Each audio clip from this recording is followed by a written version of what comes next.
Hey, salut! Alors, avant de débuter l'épisode d'aujourd'hui, je voudrais te préciser 3 petites choses. La première, c'est que ce que je te propose pour cette semaine, c'est un épisode replay. La deuxième chose, c'est que le sujet des 2 épisodes des vacances de la Toussaint, je vais te parler de Noël. Alors non, ne t'enfuis pas, s'il te plaît. Parce que ça, c'est la 3e chose, c'est que moi aussi, je déteste que l'on parle déjà de Noël, alors qu'on n'est que au moment de la Toussaint. Mais en fait, ce qui motive le fait que je te programme ces épisodes replay où on va parler de Noël, c'est parce que je souhaiterais que tu ne te retrouves pas prise au piège au moment de décembre et même un petit peu en novembre quand on commence vraiment à parler de Noël, du gros bonhomme joufflu. Je voudrais que tu ne te retrouves pas piégé et que tu puisses faire tes choix en pleine conscience quant à savoir quelle position tenir vis-à-vis de ton enfant sur le gros bonhomme rouge joufflu qui apporte des cadeaux. Donc tu le comprends, je ne le nomme pas précisément parce que on va aller toucher un sujet un peu sensible. Donc si jamais tu as des petites oreilles autour de toi qui traînent, s'il te plaît, arrête l'écoute de l'épisode, mets un casque, mets des écouteurs. Mais j'aimerais autant que possible que tu ne te retrouves pas encore dans une situation non voulue vis-à-vis de ton enfant. Parce qu'effectivement, on va venir parler de ce petit bonhomme qui distribue des cadeaux à Noël.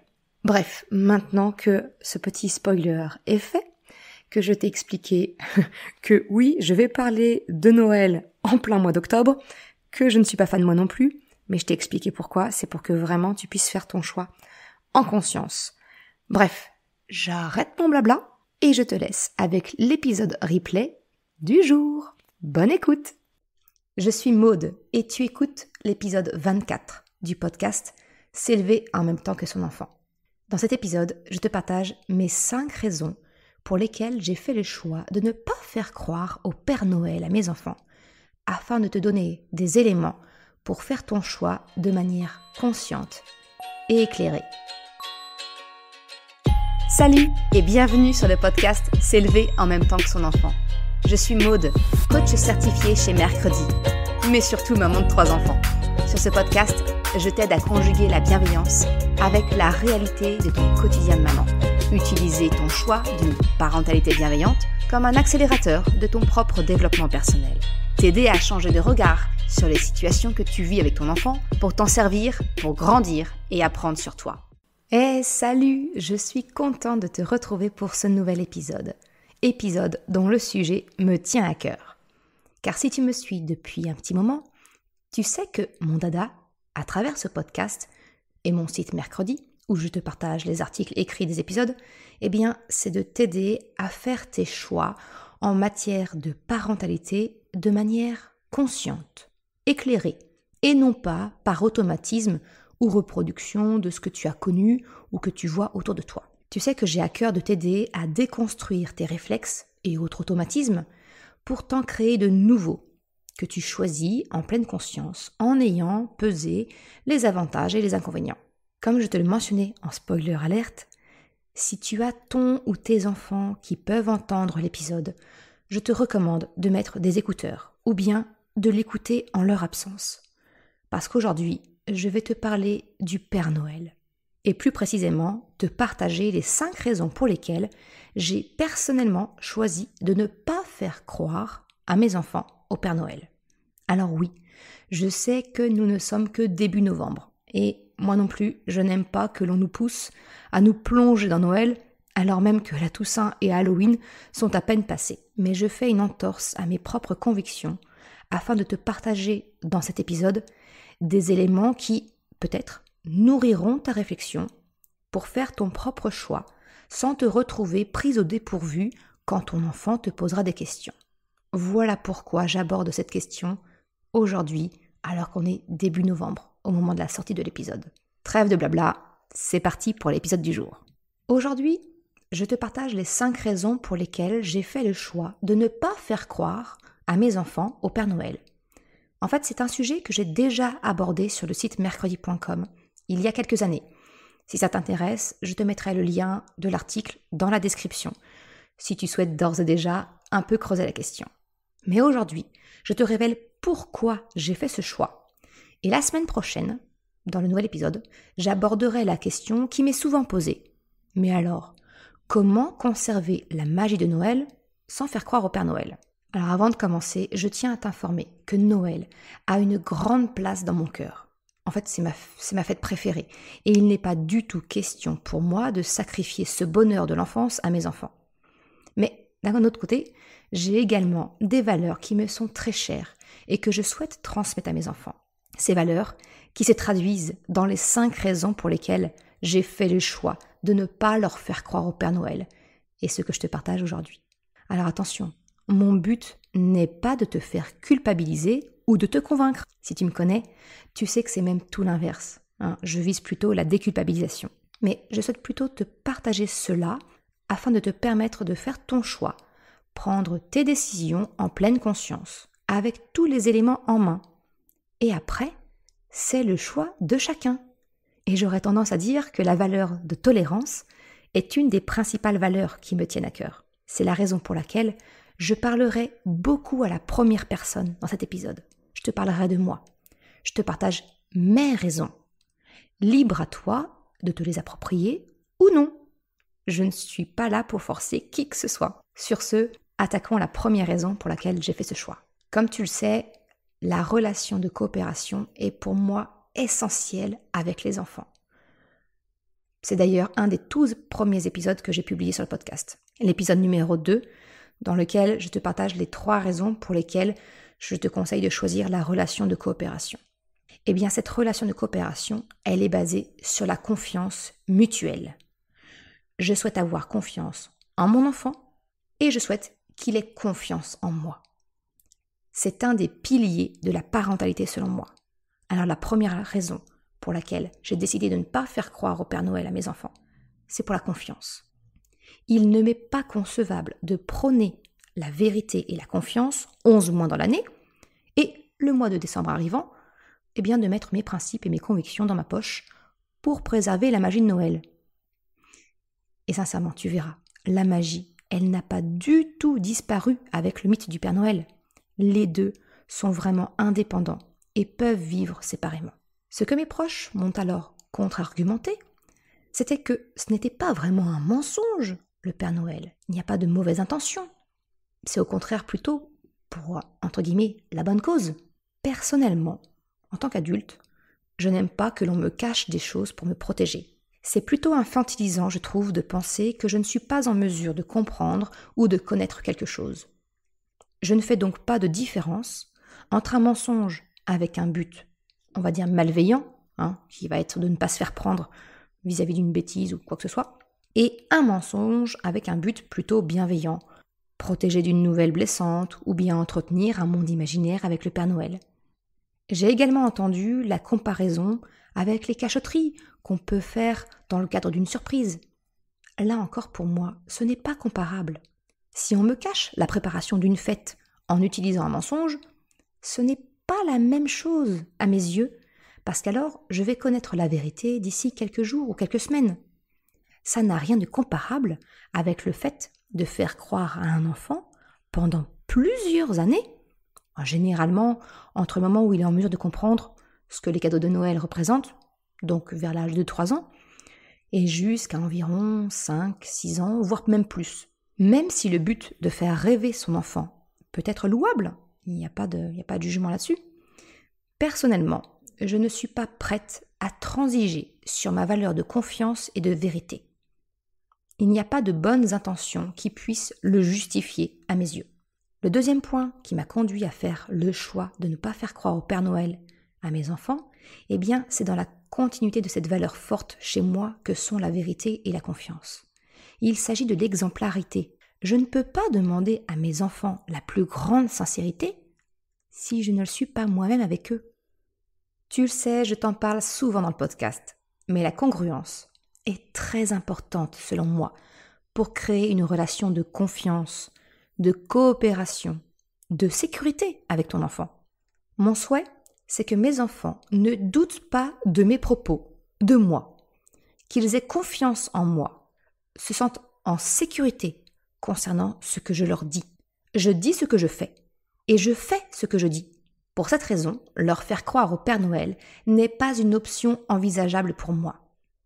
Et pour être honnête, je me suis vite retrouvée avec un sentiment d'être piégée entre mes convictions et mon désir de leur faire partager la magie de Noël. Je n'avais pas d'autre chemin tracé autour de moi, je n'avais pas d'exemple. J'ai donc tâtonné pour créer ma propre façon de faire, et c'est exactement pour ça que j'ai voulu ces 2 épisodes, celui-ci et celui de la semaine prochaine. C'est pour te partager mon cheminement, mes réflexions, pour que tu puisses avoir ta propre réflexion de ton côté. Comme je te l'ai partagé, la confiance de mes enfants est, selon moi, directement reliée à leur sentiment de sécurité.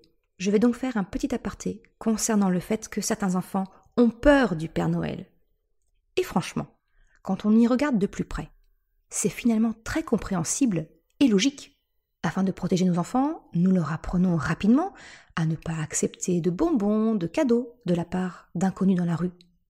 Sauf qu'arrivé au mois de décembre, notre approche change radicalement pour l'exception d'une personne que ton enfant ne connaît pas et à qui nous proposons de le mettre sur les genoux pour le prendre en photo, de lui confier quel cadeau lui ferait plaisir et peut-être même qu'il lui donnera des friandises. Encore une fois, le Père Noël conduit souvent les parents à avoir une posture incohérente quelques jours dans l'année. Et pour les enfants plus timides, cela peut être franchement déroutant. Alors tu vas peut-être me dire que je suis un peu provocante. Oui, je l'avoue. Mais finalement, je fais ce que je te propose ici chaque samedi, un changement de regard, en te proposant de te mettre à la place de ton enfant. Et je sais à quel point les remises en question peuvent être dérangeantes. Mais encore une fois, j'insiste, je ne suis personne pour juger. J'expose simplement les choses sous un autre angle et je te partage mon vécu. Et tu es bien entendu libre de prendre ce qui te convient et de laisser ce qui ne te convient pas. Ce petit rappel fait, pour que tu ne te sentes pas acculé surtout, eh bien, je continue ma proposition de changement d'angle. Peut-être que ton enfant exprime ou pas, ou bien ressent un peu de peur dans la maison, dans le noir, le silence de sa chambre. L'imagination des enfants peut être débordante, et leurs jeux de gendarmes et voleurs peuvent se concrétiser la nuit avec des peurs liées à un sentiment d'insécurité dans la maison, dans leur chambre. En tant que parents, nous les rassurons que la porte de la maison, elle est bien fermée, les fenêtres aussi, et que vous êtes tous ensemble dans la maison, bien en sécurité. Tu me vois sans doute arriver avec mes gros sabots. Tu rassures ton enfant sur sa sécurité au sein de la maison. Et pourtant, une nuit dans l'année, il y a bel et bien un inconnu qui parvient à se glisser dans la maison, ni vu ni connu, alors que les fameuses portes et fenêtres sont bien fermées. Il y a de quoi douter un peu des propos rassurants des parents. Donc pour conclure cette première raison pour laquelle j'ai fait le choix de ne pas faire croire au Père Noël à mes enfants, tu le vois, pour moi c'est vraiment une question de congruence, de confiance entre mes enfants et moi, entre ce que je leur dis, leur demande et ce que je fais. C'est me sentir alignée entre mes convictions et ma façon d'être avec mes enfants. Alors peut-être que ton ou ta conjointe est réticent. Peut-être que tu as peur des remarques de tes proches. Déjà, avec cette première raison, qu'est la confiance, tu as déjà plusieurs arguments possibles si tu fais le choix de ne pas faire croire au Père Noël. Mais ce n'est pas tout, et je continue avec la raison numéro 2. La raison numéro 2, pour moi, c'est l'implication. Le fait de ne pas avoir à entretenir un mensonge concernant l'existence du Père Noël, eh bien, te facilitera également beaucoup les choses. Tu n'as pas besoin de surveiller ce que tu dis en présence de ton enfant, si ce n'est concernant ses cadeaux de Noël, mais en plus, ça va te permettre de vivre les préparatifs de Noël complètement avec ton enfant, parce que dès lors, tu peux l'impliquer dans toutes les étapes. L'organisation du réveillon de Noël et du jour de Noël. Alors, je ne connais pas la configuration de ta famille. Par exemple, moi, effectivement, je suis mariée, mais nos 2 familles habitent à plus d'une heure et demie et 2 heures de route de chez nous. Bon, voilà, ça demande une certaine organisation entre nous pour savoir comment on fait. Eh bien, aujourd'hui, on peut en parler avec nos enfants, on peut leur demander ce qu'ils préféraient, on tient compte de leur avis. Ça peut être aussi de l'impliquer dans les décorations des cadeaux, de créer des étiquettes personnalisées, peut-être qu'il peut les dessiner, les colorier, ça peut être le choix du papier cadeau, ou du tissu, si comme moi, tu optes pour un Noël plutôt zéro déchet. Et à ce propos, je te mettrai le lien en description, mais j'avais écrit un article sur justement les options que nous avions pour avoir un Noël avec moins d'emballage. Un autre point dans lequel tu peux l'impliquer, eh bien, c'est dans le choix des cadeaux des membres de la famille. Tu le sais, je t'en ai déjà parlé, mais l'implication de ton enfant, c'est un puissant moteur pour construire une relation de coopération avec lui, pour nourrir sa confiance en lui. Cela lui donne le sentiment, et réel, eh bien qu'il est grand, entre guillemets, qu'il compte et qu'il a voix au chapitre. Tu le comprends, ne pas faire croire au Père Noël à ton enfant te permet de vivre 100% de l'expérience de Noël avec lui. C'est donc 100% de cette fameuse magie que l'on peut craindre de perdre sans le mythe du Père Noël. La troisième raison est en lien direct avec mon choix d'une relation de coopération avec mes enfants. Tu le sais, je t'en parle constamment, mais j'ai choisi le modèle d'une parentalité basée sur la coopération avec mes enfants, en opposition au modèle plus classique basé sur la domination. Je t'en ai notamment parlé dans un de mes articles, ni sévère ni laxiste, pourquoi choisir la parentalité consciente ? Eh bien, cette troisième raison, c'est que je refuse d'utiliser le Père Noël et les cadeaux de Noël comme un moyen de pression, entre guillemets, sur mes enfants. Tu as sans doute déjà entendu autour de toi, ou peut-être même entendu toi quand tu étais enfant, des petites phrases du style « Si tu n'as pas été sage, le Père Noël le saura et il ne t'apportera pas de cadeaux. » Cette petite phrase et toutes ses variantes ne sont rien de moins que du chantage. Ce n'est donc pas du tout une conséquence naturelle. Dans l'épisode 8 du podcast, je t'ai donné les clés pour comprendre la distinction entre une conséquence naturelle et une punition. Je te mettrai le lien en description si tu veux aller un petit peu plus loin. Si je découpe un petit peu cette notion du chantage lié au Père Noël, le premier point, eh bien, c'est que finalement on donne un rôle négatif à un personnage positif. Je m'explique. Avant, nos parents avaient le mérite d'avoir une définition claire et précise du rôle du Père Noël. Celui d'un personnage bienveillant, positif, qui faisait plaisir en apportant des cadeaux. Cette distinction était claire parce qu'elle était corrélée à l'existence de son opposé, un personnage clairement pas sympathique, le Père Fouettard. Le Père Fouettard faisant peur, eh bien il a largement disparu au profit du Père Noël. Sauf que du coup, le mauvais rôle a également été transféré sur le Père Noël. Et aujourd'hui, notre petit bonhomme rouge, il cumule les deux casquettes. Celle positive, qui cherche à faire plaisir aux enfants en leur apportant des cadeaux, mais également celle nettement moins sympathique, héritée du Père Fouettard donc, qui consiste à surveiller, sanctionner les enfants au comportement pas toujours acceptable.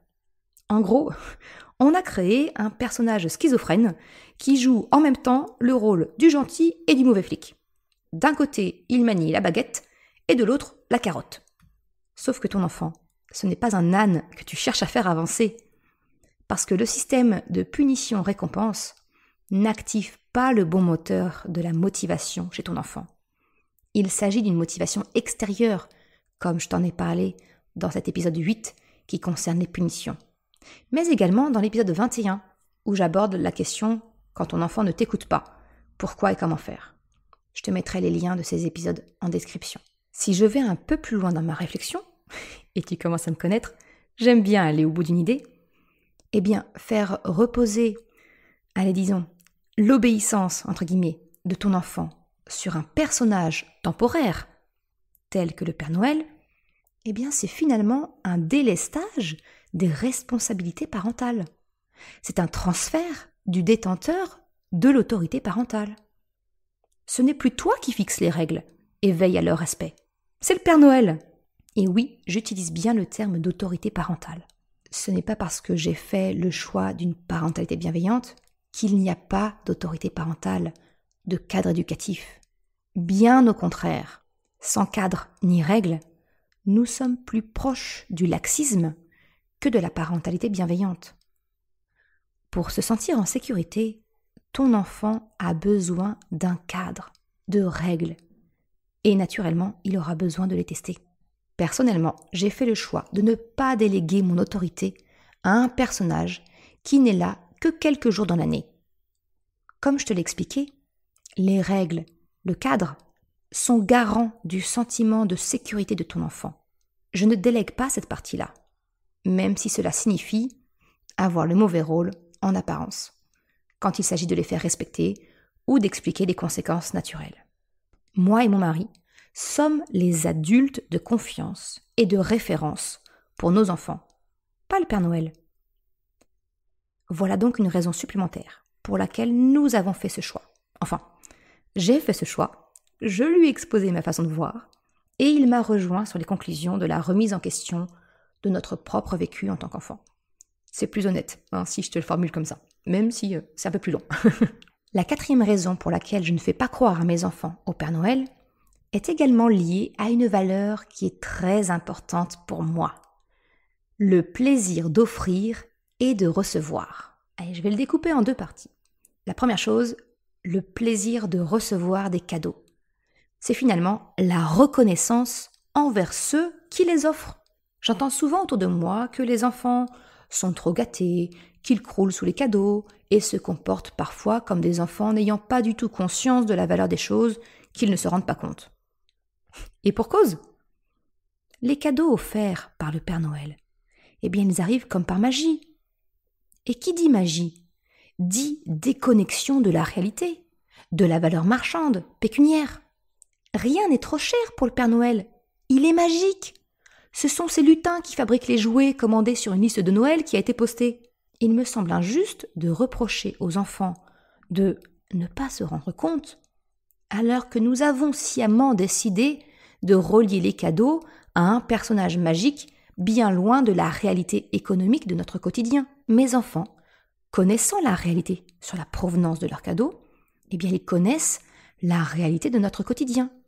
Par exemple, ils savent que leur papy et mamie, ils ont 4 petits-enfants, et que donc, naturellement, leur compte ne leur permet pas de dépenser sans compter pour eux individuellement.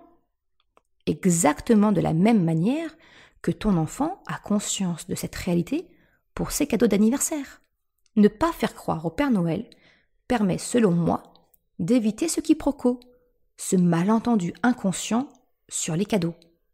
L'autre élément bénéfique à mes yeux, c'est que mes enfants ont conscience de qui leur offre tel ou tel cadeau. L'intention de la personne qui offre le cadeau ne leur est pas inconnue, bien au contraire. L'intention est au cœur même du cadeau. Lorsqu'une tante ou un oncle offre un cadeau d'un certain type, couleur, forme, il est choisi avec le cœur, de façon personnalisée, selon les goûts de l'enfant, afin de lui faire plaisir. Au-delà du cadeau, mes enfants peuvent ainsi ressentir cette intention de leur faire plaisir, de ce cadeau personnalisé selon leur goût. Cette intention démontre l'attachement entre la personne qui offre et l'enfant qui le reçoit.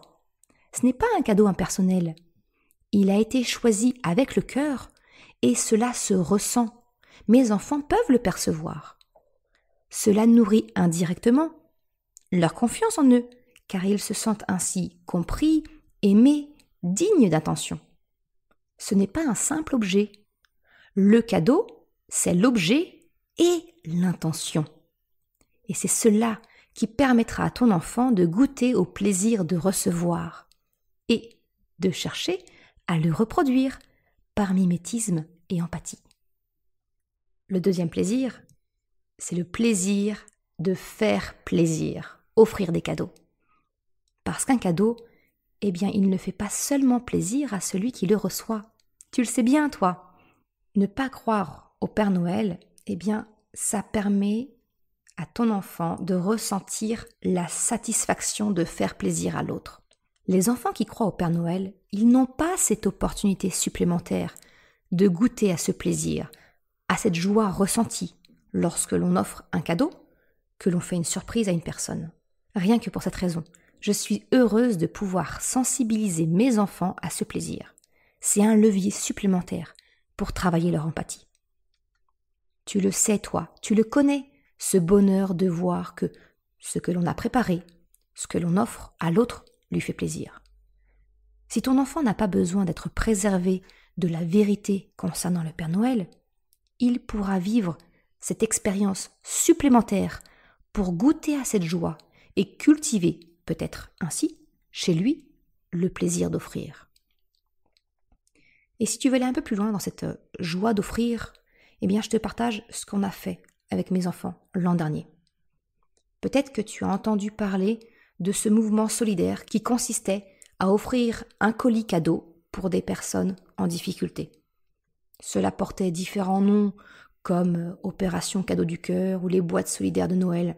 L'idée, c'était de rassembler dans une boîte des petits cadeaux utiles et des petites douceurs qui étaient ensuite distribués aux personnes sans domicile fixe ou en difficulté. Et bien avec mes enfants, on a chacun constitué une boîte avec une gourmandise, un produit d'hygiène, un livre et un petit jouet.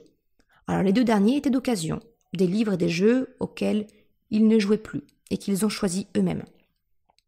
Ils se sont sentis investis de partager leur chance et le bonheur de Noël, de jouer un peu à leur tour au Père Noël pour quelqu'un qui en avait besoin. Ne pas leur faire croire au Père Noël leur permet également de créer leur propre cadeau, que ce soit lors d'une telle opération, si elle se reproduit cette année, ou peut-être même simplement pour les autres membres de la famille. Les enfants vivent ainsi 100% de la magie de Noël, en vivant également l'expérience du côté de celui qui offre et qui ressent ce plaisir. Je termine l'épisode d'aujourd'hui en abordant le fameux argument qui revient régulièrement. Croire au Père Noël participe à l'imagination de l'enfance et peut-être es-tu réticent ou réticente à l'en priver. Ce que je comprends complètement, hein. Mais encore une fois, laisse-moi te présenter les choses sous un autre angle peut-être. Les enfants sont les rois du monde imaginaire.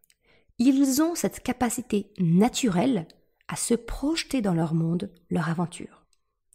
Ils savent comme personne se déconnecter du monde réel pour vivre intensément leurs aventures. Ce qui nous vaut bien souvent des difficultés à les faire revenir à la réalité du quotidien et de passer à l'étape suivante comme aller se mettre en pyjama ou venir à table. Ils n'ont donc pas vraiment besoin de notre aide pour construire leur monde imaginaire. Le point essentiel selon moi, c'est que les bénéfices de l'imagination résident dans le fait de construire le monde imaginaire. L'imagination, c'est l'action d'imaginer. Alors oui, je sais, ça peut paraître bête dit comme ça, mais je répète. L'imagination, c'est l'action d'imaginer. C'est pas de vivre dans un monde imaginé et décrit par quelqu'un d'autre. Un peu comme les Lego. Le plaisir réside essentiellement dans la construction. Une fois construit, monté, ton enfant va jouer un peu avec. Et puis, soit vite le délaisser ou bien le démonter pour construire quelque chose d'autre. Parce que finalement, ce qui l'intéresse, c'est la construction. Eh bien, l'imagination, c'est pareil. C'est bénéfique pour ton enfant si c'est lui qui le construit. Le hic avec le Père Noël, c'est que ce n'est pas notre enfant qui imagine ce conte, cette histoire. C'est nous, les adultes, qui le lui transmettons. Nous construisons toute l'histoire, poussant parfois l'histoire jusqu'à laisser des preuves. Et il faut être bien honnête, c'est pour notre propre plaisir. On va laisser des preuves en laissant des cookies mangés, une tasse de lait entamée, une lettre envoyée en retour à la liste de Noël postée, etc. Sans parler du fait de se déguiser pour jouer le rôle du Père Noël. Je t'en ai un petit peu parlé justement dans ce fameux premier article que j'avais écrit, Faire croire ou non au Père Noël. Finalement, ce n'est pas l'imagination de nos enfants. Ils vivent une expérience que nous leur avons créée. Cela n'a donc rien à voir avec le bénéfice de l'imagination des enfants. Ma conviction, c'est que croire ou non est un choix qui appartient à chacun. Alors pour terminer cet épisode, concernant les 5 raisons pour lesquelles j'ai choisi de ne pas faire croire au Père Noël à mes enfants, je conclurai sur le fait que peut-être une partie de la solution pourrait consister à présenter le Père Noël pour ce qu'il est.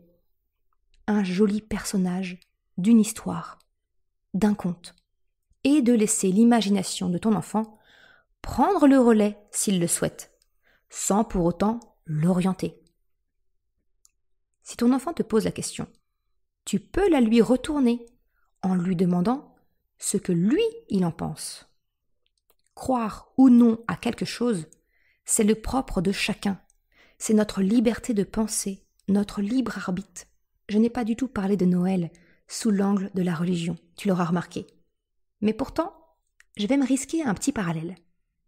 Je pense que, comme toute personne bienveillante, ouverte d'esprit, il ne te viendrait pas à l'idée de remettre en cause les croyances religieuses d'une autre personne. Il y a des personnes qui croient en un Dieu particulier, ils lui donnent différents noms, et puis il y a d'autres personnes qui ne croient pas en l'existence de Dieu. La tolérance, c'est d'accepter cette diversité de pensée. Et si nous nous autorisions cette même liberté de pensée concernant le Père Noël? Et si tu acceptais de laisser le choix de croire ou non à ton enfant? Je te laisse aujourd'hui avec ces éléments, mes 5 raisons, des questions peut-être. Et je reviendrai la semaine prochaine pour t'expliquer plus en détail comment la magie de Noël, elle existe au sein de mon foyer, malgré l'absence de croyances concernant l'existence du Père Noël. Et comment nous gérons cette différence auprès de nos proches et des camarades de nos enfants. Je te remercie d'avoir écouté cet épisode jusqu'à la fin. Tu retrouveras, comme d'habitude, une retranscription sur le site mercredi.com. Si tu as aimé cet épisode, s'il t'a été utile, je t'invite à le partager, à en parler autour de toi, ou si le cœur t'en dit, de me laisser une note 5 étoiles sur Apple Podcast. Cela me permet de faire connaître le podcast et m'encourage à progresser. Un grand merci à celles et ceux qui prendront le temps de le faire. Je sais que d'autres plateformes ne permettent pas toujours de me laisser effectivement une note ou un commentaire. Alors, sens-toi libre de me faire part de tes retours, de tes commentaires, en me contactant directement soit par mail dans la section contact du site, ou même directement en message privé sur Instagram. Je te souhaite une excellente journée, après-midi, soirée, quel que soit le moment où tu écoutes, et je te dis à la semaine prochaine pour un nouvel épisode. Ciao!